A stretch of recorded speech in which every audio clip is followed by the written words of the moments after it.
주님의 은혜와 사랑 안에서 이렇게 주예배 나오게 해주심에 감사드리며 매일매일의 삶이, 하루하루의 삶이 하나님 뜻 가운데 살아가시는 우리 모든 성도님들 되시길 소망합니다. 오늘 복 있는 신앙이라는 제목으로 함께 말씀을 전하고자 합니다. 오늘 시편 1편의 말씀은 모든 성도님들이 다 잘 알고 계시는 시편 1편의 말씀입니다. 혹시 암송하시는 분 계신가요? 시편 1편? 어렸을 때 아버지께서 시편 1편을 외우면 5,000원을 주겠다 해서 초등학교 때 외웠던 기억이 있습니다. 선생님들, 앞에 있는 제가 등산을 좋아하게 생겼을까요? 아니면 싫어하게 생겼을까요? 저는 어차피 올라갈 거 어차피 내려올 거 왜 올라가냐라는 그런 마인드를 가진 사람입니다. 근데 하루는 아버지와 등산을 간 적이 있습니다. 그래서 아버지가 두 갈래 길이 나왔어요. 뭐해라, 한 길은 완만하게 오래 걸리는 길이야, 한 길은 짧은데 힘든 길이야. 어떤 길을 갈래? 라고 물으시더라고요. 사나이는 짧고 굵게 가는 겁니다 하고 그 힘든 길을 선택했습니다. 와, 내려오는데 다리가 떨려서 너무나도 힘들더라고요. 우리의 인생을 살아가다 보면 여러 가지 갈래의 길이 있습니다. 힘든 길도 있을 것이고요, 평평하며 완만한 길도 있을 것입니다. 우리가 매일 서 있는 그 인생의 자리에는 여러 가지 길이 있지만 오늘 본문에서는 두 가지의 길이 있다라고 말씀하고 있습니다. 성경은 그 길을 의인의 길과 악인의 길로 나누고 있습니다. 시편 1편은 이 시 전체의 서문처럼 이 두 길의 차이를 마치 인생의 안내판과 같이 선명하게 말씀하고 있습니다. 성경의 모든 길은 결국 어떤 길로 가게 돼 있을까요? 아무리 두 길로 가지만 예수 그리스도께 이어져 있다라고 말씀하고 있습니다. 히브리서 4장 15절 말씀에 이렇게 말씀하고 있습니다. 우리에게 있는 대제사장은 우리의 연약함을 동정하지 못하시리가 아니요 모든 일에 우리와 똑같이 시험을 받으시니로되 죄는 없으시니라 라고 말씀합니다. 참의이신 예수님만이 시편 1편의 그 복 있는 사람을 완벽하게 구현하셨고 그 길을 걸어가셨습니다. 우리가 오늘 시편 1편을 읽는 이유는 단순히 착하게 살자, 복 받자 라는 그런 기복신앙이 아니라 왕이신 그리스도를 따르는 길이 무엇인지 알기 위함을 깨달아야 하며 그 길을 따라가는, 예수 그리스도께서 가신 그 길을 따라가는 그런 삶이 되어야 함을 말씀하고 있는 것입니다. 우리가 복하면 가장 먼저 무엇이 떠오르시나요? 많은 사람들은 건강, 또한 재물의 풍요, 가족의 화목, 또한 사회의 성공을 떠올리긴 합니다. 물론 이런 것들은 귀하고 또 하나님께서 주시는 선물이기도 합니다. 하지만 오늘 말씀하고 있는 이 성경이 말하고 있는 복은 훨씬 더 깊고 영원한 것을 말씀하고 있습니다. 세상은 돈, 건강, 성공을 복이라 하지만 오늘 본문의 말씀에서는 하나님과의 관계 속에서 주어지는 그 은혜를 복이라고 말씀합니다. 마태복음 5장에서는 예수님은 팔복을 말씀하시며 심령이 가난한 자, 의에 줄이고 목마른 자가 복되다라고 말씀하십니다. 오늘 시편 1편은 그 참 복이 어디서 오는지를 분명히 말씀하고 있습니다. 시편 1편을 통해서 시편 전체의 문을 열쇠라라고도 부르기도 합니다. 이 시편이 의인의 길과 악인의 길을 대조하면서 그리스도 안에서의 참된 번영과 악인의 멸망을 보여주고 있기 때문입니다. 이렇게 시편 1편 오늘 본문의 말씀은 경건한 자와 경건하지 않는 자의 그 길을 뚜렷하게 나누며 그리스도 안에서 완성되는 그 생명의 길을 미리 보여주고 있는 것입니다. 우리는 시편 1편을 통해서 세 가지를 함께 살펴보고자 합니다. 먼저 복 있는 신앙의 삶의 방향에 대해서 말씀을 나누고자 합니다. 먼저 1절 말씀에 보면 복 있는 사람은 악인들의 꾀를 따르지 아니하며 죄인들의 길에 서지 아니하며 오만한 자들의 자리에 앉지 아니하고 라고 말씀합니다. 시작부터 복 있는 사람이라고 선언합니다. 히브리어로 아슈레라는 단어로 참으로 행복하다, 복되다 라는 뜻을 가지고 있습니다. 여기서 오늘 본문은 무엇을 가지는지보다 어떤 길을 걷는가에 초점을 두고 있는 것을 우리는 볼 수가 있습니다. 그렇다면 악인들의 꾀는 무엇을 말하고 있을까요? 하나님의 법과 무관하게 계산하는 삶을 말씀하고 있습니다. 이렇게 하면 복 주시겠지, 이렇게 하면 잘 되겠지, 성공하겠지, 이러한 계산적인 꾀를 말씀합니다. 또한 죄인들의 길은 단순히 죄를 짓는 사건이 아니라 죄를 습관과 문화로 살아가는 그런 패턴을 뜻합니다. 또한 오만한 자들의 자리는 하나님과 그의 말씀을 믿지 못하고 자신을 절대화하는 그런 자신들의 생각만을 고집하는 그런 삶의 태도를 지적하고 있습니다. 이렇게 1절은 악인들의 꾀, 죄인들의 길, 오만한 자들의 자리에 대해서 부정적으로 말씀하며 또한 부정적인 동사를 말씀하고 있습니다. 따르지 아니하며 서지 아니하며 앉지 아니하고 라고 말씀합니다. 이것은 죄의 진행 단계를 보여주기도 합니다. 처음에는 생각을 따릅니다. 꽤 잘못된 가치관의 귀를 기울인 것을 말씀하며 또 그 다음에는 행동, 그 길에 대해서 말씀합니다. 또 마지막으로 습관, 그 자리에 앉음을 말씀합니다. 잘못된 삶의 방식에 정착하는 것을 뜻하는 말씀입니다. 이것은 생각이 말과 행동이 되며 그것이 습관이 되며 그 사람의 인생이 되는 것을 보여주고 있는 것입니다. 우리의 삶은 어떠한 방향으로 나아가며 어떠한 생각과 어떠한 말과 행동과 어떠한 습관으로 살아가고 계신가요? 죄는 처음부터 눈앞에 들어오지 않습니다. 조용히 슬그머니 들어오고 있습니다. 요즘 시대는 유튜브, SNS, 세상의 뉴스와 문화 속에서 하나님 없이도 잘 살 수 있다라는 그런 목소리로 가득 차 있습니다. 저는 여러 친구들이 있는데요, 사업을 하는 친구들을 보면 매번 차가 바뀝니다. 어느 때는 아우디, 어느 때는 벤츠. 그러한 모습들을 보면서 쟤는 교회도 안 다니는데 왜 이렇게 잘 살까? 뭐 때문에 쟤는 잘 살까? 왜 평화로울까? 라는 그런 생각을 한 적이 있습니다. 우리의 시대를 바라보면 하나님 믿지 않는 사람들, 교회를 다니지 않는 그리스도인이 아닌 사람들이 더 잘됨을 보며 배아파하며 의아해할 때가 너무나도 많이 있는 것을 돌아보게 됩니다. 이렇게 이 세상은 많은 문화와 매체들을 통해서 하나님 없이도 잘 살 수 있음을 계속해서 보여주고 있습니다. 마치 에덴동산의 뱀이 하와에게 다가왔던 것처럼 사단은 우리의 생각을 노립니다. 사단은 결코 안녕하세요, 저는 사단입니다, 죄를 지으시겠어요? 죄를 지으시죠? 라고 다가오지 않습니다. 이 정도는 괜찮잖아, 남들 다 하잖아, 교회 다니는 사람도 하는걸? 라는 그런 생각 가운데 작은 타협이 큰 멸망을 부르는 것을 우리는 경험하게 되며 또한 그것을 바라보게 됩니다. 그렇기에 우리는 이것을 기억해야 합니다. 이 정도는 괜찮잖아, 다들 하잖아, 교회 다니는 사람도 하는걸, 이러한 마음이 아닌 그런 작은 타협조차도 하지 않는 온전히 주님의 말씀을 따라 살아가는 우리의 삶이 되어야 합니다. 그래서 복 있는 사람은 처음부터 그 길에 서지 않으며 그 목소리에 귀를 기울이지 않아야 합니다. 다니엘서 1장 8절 말씀, 다니엘은 뜻을 정하여 왕의 음식과 그가 마시는 포도주로 자기를 더럽히지 아니하리라 하고 자기를 더럽히지 아니하도록 환관장에게 구하니 라고 말씀합니다. 다니엘이 바벨론에 끌려갔을 때 뜻을 정하여 왕의 음식으로 자기를 더럽히지 않겠다라고 결심했던 것과 같이 우리의 마음의 방향을 바로 세워야 합니다. 이 정도는 괜찮겠지, 이 정도쯤이야가 아닌 이것조차도 하지 말아야지, 이것조차도 하나님 앞에 바로 서야지 라는 그런 믿음으로 나아가야 한다라는 것입니다. 두 번째로 복 있는 신앙은 그 삶의 그 기쁨에 대해서 함께 나누고자 합니다. 2절 말씀에 보면 오직 여호와의 율법을 즐거워하여 그의 율법을 주야로 묵상하는도다 라고 말씀합니다.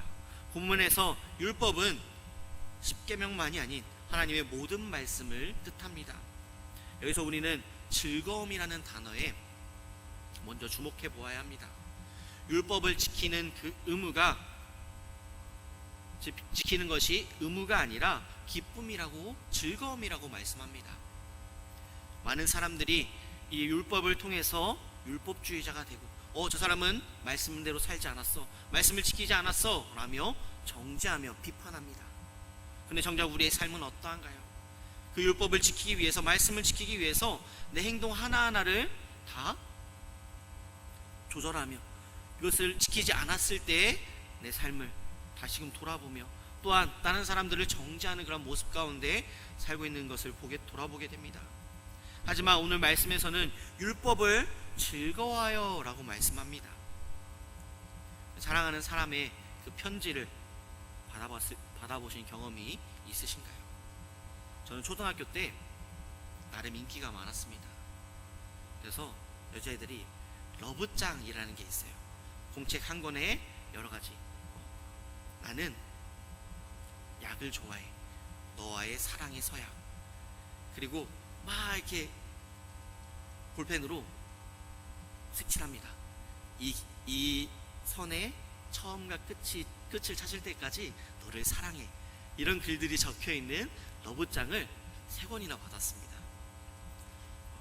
그 정도로 인기가 많았는데요. 그 말씀이 아니라 우리가 사랑하는 그 사람의 편지, 그러한 러브장들을 받았을 때 성도님들은 어떠한가요? 읽기 싫어 라고 말하시나요? 아니죠. 밤을 새워서라도 읽고 생각날 때마다 또 읽습니다. 하나님의 말씀도 마찬가지다라는 것입니다. 우리는 이 말씀을 즐거움으로 읽어야 합니다. 즐거움으로 지켜야 하며 즐거움으로 따라가야 합니다. 또 중요한 단어가 오늘 2절 말씀에 묵상을 말씀합니다. 히브리어로 하가라는 단어인데 조용히 읊조리다, 깊이 곱씹다 라는 뜻입니다. 단순히 눈으로 읽는 것이 아니라 마음에 새기고 삶에 적용해야 한다라는 말씀입니다. 그 속에 거하며 삶에 새겨야 한다라는 말씀입니다. 다시 한번 말씀드립니다. 율법을 주야로 묵상한다라는 것은 하나님의 뜻이 일상의 모든 순간을 지배하는 상태를 말씀합니다. 그래서 여호수아서 1장 8절 말씀, 이 율법책을 내 입에서 떠나지 말게 하며, 또한 시편 119편 97절 말씀에 내가 주의 법을 어찌 그리 사랑하는지요 라는 말씀과 같이 우리는 이 말씀에서 떠나지 않고 묵상하는 그런 삶이 되어야 함을 말씀합니다. 오늘날 우리들은 매일 스마트폰, 뉴스, 카톡, 쇼핑 앱, 그러한 핸드폰은 자주 수십 번을 확인하지만 말씀은 어떻게 바라보고 계신가요? 어떤 성도님과 이야기를 나누다가 어느 때는 성경이 잘 읽혀서 매일 하루에 몇 장씩, 여러 장씩 읽지만 또 한동안은 말씀이 눈에 들어오지 않아서 말씀을 안 볼 때가 많이 있습니다 라는 성도님의 말을 같이 들어본 적이 있습니다. 저조차도 말씀이 잘 들어올 때가 있고 안 들어올 때가 있습니다. 그런데 우리의 삶은 어떠한가요? 스마트폰은 몇 번 보시나요? 수도 없이 보시죠. 연락이 올 때마다, 또한 내가 필요한 것을 살 때마다, 또한 어떠한 정보를 얻을 때마다 계속해서 수십 번, 아니요 수백 번, 수천 번을 우리 핸드폰을 바라보지만 우리의 삶 가운데 말씀을 얼만큼 바라보고 계신가요? 말씀의 묵상이 부담이 아니라 영혼의 양식이 되어야 합니다. 매 순간순간 우리는 이 율법을 즐거워하며 묵상하는 그러한 삶, 그러한 하루하루가 되어야 합니다. 또한 복 있는 신앙은 어떠한 삶을 살아가야 하는가, 이 복 있는 신앙의 삶의 결말에 대해서 이렇게 말씀을 나누고자 합니다. 3절 말씀에 보면 그는 시냇가에 심은 나무가 철을 따라 열매를 맺으며 그 잎사귀가 마르지 아니함 같으니 그가 하는 모든 일이 다 형통하리로다 라고 말씀합니다. 하나님의 말씀에 뿌리를 내리는 사람은 마치 물가에 심긴 나무와 같다라고 말씀합니다. 시냇가는 계절과 상관없이 물이 공급됩니다. 우리의 영혼이 말씀의 시냇가에 뿌리를 내릴 때 세상의 가뭄에도 시들지 않는다라고 말씀하고 있는 것입니다. 예수님께서도 요한복음 15장에서 나는 포도나무요 너희는 가지라 라고 말씀하셨습니다. 그리스도께 붙어 있으면 우리는 어떤 환경에서도 열매를 맺을 수가 있습니다. 이렇게 형통은 세상적인 성공이 아닌 하나님 뜻 안에서 열매 맺는 삶인 것을 우리는 잊지 말아야 합니다. 반면 4절 말씀에 보면 악인들은 그렇지 아니하며 오직 바람에 나는 겨와 같도다 라고 말씀합니다. 겨는 겉모습은 있어 보이지만 속이 비어있고 바람에 날아갑니다. 말씀에 뿌리를 두지 않는 것은 결국 흔들리고 사라진다라고 말씀하는 것입니다. 한마디로 무가치한 삶을 말씀합니다. 겉보기에는 화려해 보여도 하나님이 없는 인생 내면은 텅 빈 겨와 같습니다. 우리가 붙잡아야 할 것은 세상의 부귀가 아니라 영원한 말씀임을 잊지 말아야 합니다. 이어서 5절과 6절 말씀은 우리 삶의 결론을 말씀합니다. 의인의 길은 그러므로 악인들은 심판을 견디지 못하며 죄인들이 의인들의 모임에 들지 못하리로다. 무릇 의인들의 길은 여호와께서 인정하시나 악인들의 길은 망하리로다 라고 말씀합니다. 의인의 길은 하나님께서 인정하시고 악인들의 길은 망한다 라고 말씀합니다.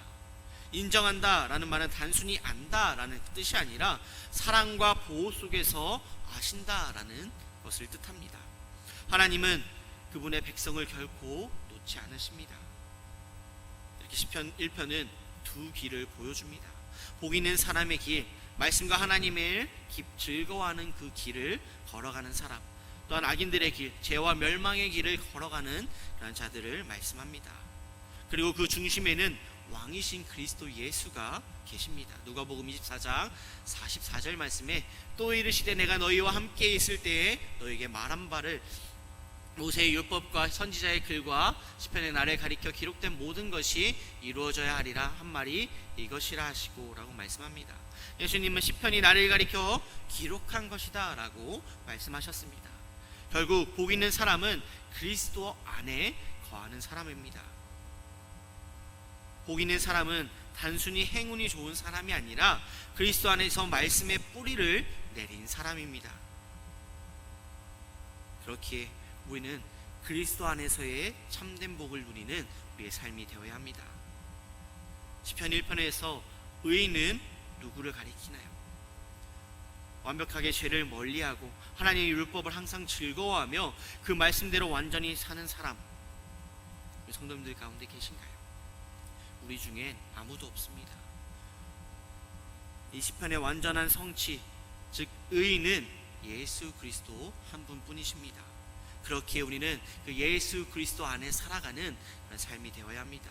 우리의 힘으로는 완전해질 수 없습니다. 하지만 영원하시며 완전하신 예수 그리스도 안에 살아가는 우리의 삶이 될 때에 우리의 삶은 참된 복을 누리며 살아갈 수가 있습니다. 예수 그리스도는 죄인의 꾀를 따르지 않으셨고 말씀을 주야로 사랑하셨으며 십자가의 순종으로 열매를 맺으셨습니다. 우리는 그분 안에서 의인이 되고 그분 안에서 시냇가에 심긴 나무가 될 수 있습니다.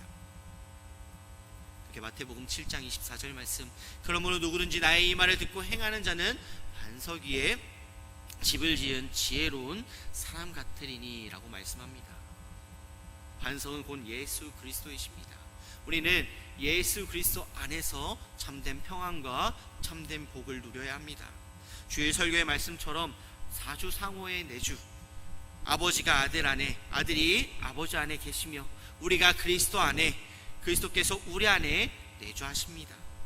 유한한 존재인 우리가 영원하신 그리스도 안에 거하고 그리스도께서 유한한 우리 안에 내주하시는 것이 복 있는 신앙입니다. 말씀을 정리하고자 합니다. 복 있는 신앙이란 건강이 있는 신앙이 아니, 돈이 있는 신앙이 복 있는 신앙이 아니라, 세상 권력이 있는 신앙이 복 있는 신앙이 아니라 그리스도가 있는 신앙이, 그리스도 안에 있는 신앙이 참된 복 있는 신앙이다 라고 말씀합니다. 그렇기에 우리가 오늘을 살아감에 있어서, 한 주를 살아감에 있어서, 우리 인생을 살아감에 있어서 그리스도 안에서 참된 평안, 참된 복을 누리시는 모든 성도님들 되시길 소망합니다. 기도하시겠습니다. 사랑과 은혜가 충만하신 아버지 하나님, 그리스도 안에서 참된 평안과 참된 복을 누리는 우리의 삶이 되게 하여 주시옵시고, 건강에 있는 신앙이 아닌, 돈이 있는 신앙이 아닌, 세상 권력이 있는 그런 신앙으로 살아가는 삶이 아닌 온전히 예수 그리스도 안에서 예수 그리스도를 통한 그럼 참된 복을 누리며 참된 평안을 누리며 살아가는 우리의 삶이 될 수 있도록 주님께서 함께하여 주시옵소서. 우리의 삶을 주관하여 주시고 함께하여 주님이 싸우고 바라오며 상임하신 예수님의 이름으로 기도드립니다.